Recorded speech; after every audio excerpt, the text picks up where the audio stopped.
Haryana H9 PM news channel में आप सबका स्वागत है। आइए आपको कराते हैं खबरों से। आज हम आपको उन 5 सेक्टरों के बारे में बताएंगे जो खरखोदा में नए विकसित किए जाने हैं, जो रेजिडेंशियल कम कमर्शियल सेमी कमर्शियल जो सेक्टर्स होंगे, आपको समझने में आसानी रहे उसके लिए हमने एक ड्राइंग स्केच की है। और हम छोटे सेक्टर से ना लेके बड़े सेक्टर के नंबरिंग के हिसाब से, बड़े सेक्टर का नंबर 11A जो रोहतक रोड से शुरू होगा और मटिंडू रोड तक, जिसका नाम रहेगा 11A। इसके साथ से एक रोड निकलेगा जो NCR चैनल से शुरू होगा और Matindu road, Sampla road, बरोना road को क्रॉस करता हुआ KMP की सर्विस लेन को टच करेगा। इससे अगला जो इससे सटा हुआ सेक्टर है वो 11 है, जो मटिंडू रोड से शुरू होकर नेशनल हाईवे 334B तक होगा। इसमें जो मटिंडू रोड है फ़िलहाल उसकी चौड़ाई कम है, जिसकी वाइडनिंग प्रस्तावित है जो 45 मीटर की जाएगी। जैसा कि हमने आपको बताया, जो NCR से शुरू हो रहा है वो भी 45 मीटर का ही रोड था जो KMP तक जा रहा है। इसके साथ इसके बाहरी तरफ 30 मीटर की ग्रीन बेल्ट है और ये जो ग्रीन बेल्ट है ये 30 मीटर चौड़ी रहेगी और सेक्टरों के बाहरी ओर होगी जो KMP तक जाएगी। अब हमने जैसे सेक्टर 11A की बात की, उसके साथ 11 है जो 334B तक है। उससे अगला जो सेक्टर है वो 10A है, वो 334B से शुरू होके बरोना रोड के बीच में प्रस्तावित है और इसके बीच से एक ड्रेन भी है। आप जो डॉटेड देख पा रहे हैं ये ड्रेन का साइन है। और ख़ास बात ये है कि जो 3 सेक्टरों का जिसका हम जिक्र कर चुके हैं, 10A, 11 और 11A, तीनों ही खरखोदा का जो बाहरी जो दक्षिणी और पश्चिमी बाईपास है उससे सटे हुए हैं तीनों के तीनों सेक्टर। उसके बाद इससे अगला जो सेक्टर है, सेक्टर 10 जो है वो बाईपास से शुरू ना होके बरोना रोड पे थोड़ा सा बरोना की ओर चलकर वहाँ से एक 60 मीटर चौड़ी जो है रोड बनाई जाएगी, जिसके दोनों तरफ आपने जो पहले जो सेक्टर देखे थे उनके एक तरफ ग्रीन बेल्ट थी, लेकिन जो ये 60 मीटर का रोड है इसके दोनों तरफ ग्रीन बेल्ट होगी 30-30 मीटर की। और ये जो 10 नंबर सेक्टर है बरोना रोड से शुरू होके और जो गुड़गांव वाली नहर है, पाई डिस्ट्रीब्यूटरी के साथ जो नहर है GWS, ये वहाँ तक सेक्टर 10 रहेगा। 10 से के आगे फिर हमने ड्राइंग आपको दिखाई है सेक्टर 9 की। ये सबसे बड़ा सेक्टर है प्रस्ताव के लिहाज से। पिछले जो सेक्टर्स आपने देखे वो 250 से 300 एकड़ में हैं, जबकि ये 9 300 से भी अधिक एकड़ में विकसित किया जाना है। 9 सेक्टर इस लिहाज से विशेष कहा जा सकता है कि ये KMP के करीब है और इसी की सीधाई में, सीध में मारुति जो है वो मारुति का प्लांट है, तो इस लिहाज से इसका महत्व अन्य सेक्टरों की तुलना में ज़्यादा माना जा रहा है। आपको इसको समझने में आसानी हो कि हमने जिन सेक्टरों की जानकारी आपको दी है वो उसकी पिक्चर आपके माइंड में क्लियर हो जाए, तो हम मोटा मोटा आपको एक दिशा के लिहाज से बता देते हैं कि ये जो आप देख पा रहे हैं सबसे दक्षिण की तरफ जो ये सड़क है ये 334B है, जो बाईपास से बाहर बनी हुई है, लेकिन पुराना सोनीपत सांपला मार्ग है।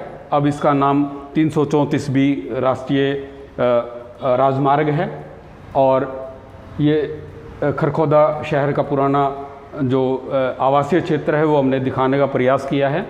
और इसके बीचों बीच से एक जो पश्चिम की तरफ है ये रोहतक रोड है, पूर्व की तरफ दिल्ली रोड है और इसमें जो आपने देखा है सभी सड़कें इसी से टच करती हैं, चाहे वो बरौना रोड है, गोपालपुर रोड है, खांडा रोड है।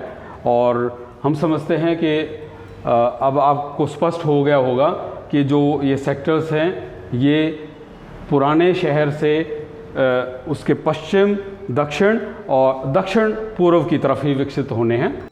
नमस्कार दोस्तों, जैसा कि कुलदीप जी वरिष्ठ पत्रकार हैं, उन्होंने बताया है कि भाई किस तरह से सेक्टर प्लान किए गए हैं।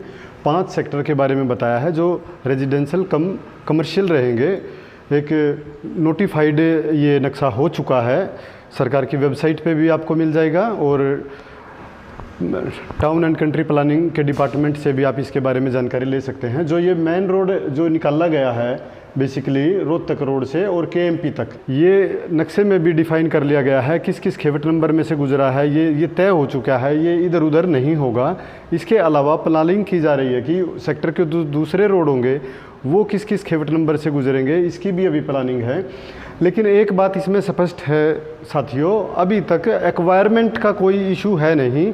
किसान साथियों को डरने की ज़रूरत नहीं है, ज़मीन एक्वायर नहीं होगी। केवल रोड की ज़मीन एक्वायर शायद टाउन प्लानिंग विभाग कर सकता है। सेक्टर बनाने के लिए तो बड़ी बड़ी प्राइवेट कंपनियों को सेक्टर बनाने के टेंडर दिए जा सकते हैं। वो खुद ज़मीन खरीदेंगी, अप्रूवल लेंगी, तब जाके वो सेक्टर डेवलप करेंगी और वो किसान की मर्ज़ी से ही ज़मीन खरीदेंगी। इसका भाजपा और जजपा की जो सरकार है, इन्होंने ये पीछे दिखाया भी है कि जबरन कोई किसान की ज़मीन नहीं ली गई है। केवल जो बड़े मेगा प्रोजेक्ट हैं, रोड्स हैं, इनके लिए ही ज़मीन एक्वायर की गई है। अदरवाइज सेक्टर नहीं बसाए गए हैं, सेक्टरों के लिए ज़मीन एक्वायर नहीं की गई है। तो किसानों को डरने की ज़रूरत नहीं है। किसान अपनी, जैसा कि खरखोदा के आसपास रेट ज़्यादा हैं, तो आपको कम रेट्स में अपने डर के एक्वायरमेंट के डर से बेचने की ज़रूरत नहीं है। आपके यहाँ से रोड तो सरकार एक्वायरमेंट कर सकती है, लेकिन सरकार का फ़िलहाल सरकार की कोई योजना नहीं है कि सारी की सारी ज़मीन को एक्वायर करे। ऐसी सरकार की फ़िलहाल कोई योजना नहीं है। आगे कुछ भी प्लान बन सकता है, लेकिन फ़िलहाल अधिग्रहण का, एक्वायरमेंट का कोई प्लानिंग नहीं है। डिपार्टमेंट के जो वरिष्ठ अधिकारी हैं उन्होंने भी बताया है कि भाई जिस तरह से नेक्स्ट्रा सिटी सेक्टर बसा है उसी तर्ज पर दूसरे सेक्टर बसेंगे। 2 अप्रूवल और आई हैं सेक्टर बसाने की। एक तो नेक्स्ट्रा सिटी का ही एक्सटेंशन है जिसको सेक्टर 2A में वो पढ़ते हैं, वहाँ पे है, उनका एक्सटेंशन किया गया है, अभी प्लॉटिंग होगी उनकी। और इसी तरह से खांडा रोड पर भी एक नरेंद्र कॉलोनी करके सेक्टर डेवलप किया जाना है, उसकी भी अप्रूवल आ गई है। तो इसी तरह से सेक्टर आएंगे, प्राइवेट व्यक्ति ही सेक्टर काटेंगे। आपको डरने की, बहकने की कोई ज़रूरत नहीं है। आप अपना बिल्कुल ध्यान रखें और अपनी ज़मीनों को औने पौने भाव में ना बेचें। अपना जैसा आपका मन करे उस भाव में अपनी ज़मीन को बेचें। धन्यवाद। Tulip hospital Sonipat, department of Pulmonology and Sleep Medicine, tuberculosis and infectious disease, pleurodrosis and intrapleural fibrinolysis, chest and airways disease, sleep disorders and sleep study with titration, allergic disease and allergy skin testing, pulmonary function testing. Please contact Dr. Avinash Chauhan. For more information, please dial 70565 11111.